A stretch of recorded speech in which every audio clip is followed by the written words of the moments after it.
అంబేద్కర్ గారి స్టాచ్యూకు నివాళులర్పించి నేరుగా ఒక దళిత కుటుంబం దగ్గరికి వెళ్ళాను.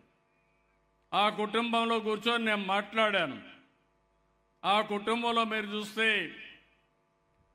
తల్లిదండ్రులకు 3 పిల్లలు. ఆ 3లో 2కి పెళ్ళిళ్ళైనాయి.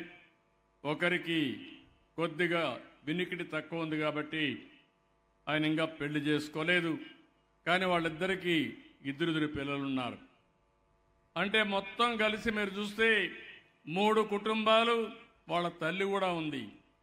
అందరూ కలిసి 2 రూములు, చిన్న రూములు ఉంటాయి, రేకులు వేసుకున్నారు. వాళ్ళు చేసే పని చూస్తే ఒకరు కార్పెంటర్గా పనిచేస్తారు, అశోక్ కుమార్ అని. ఇంకొక అతను మెకానిక్గా పనిచేస్తాడు. ఆ మెకానిక్ కూడా షెడ్ కూడా లేదు, సామగ్రి కూడా సరిగా లేదు. అదే మరి కార్పెంటర్ కూడా సామగ్రి కూడా సరిగా లేదు.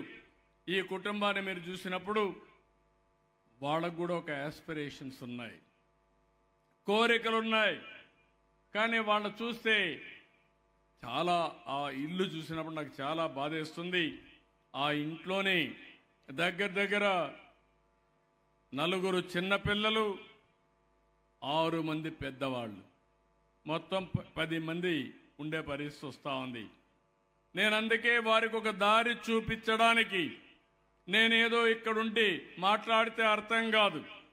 క్షేత్రస్థాయికి వెళ్ళి వాళ్ళ ఇంటికి వెళ్ళి నేరుగా చూస్తే వాళ్ళ పరిస్థితులు అర్థమవుతాయి.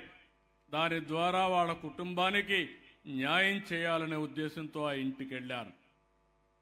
అలాంటి పరిస్థితిలో పుట్టిన ఆలోచనే ఈరోజు P4.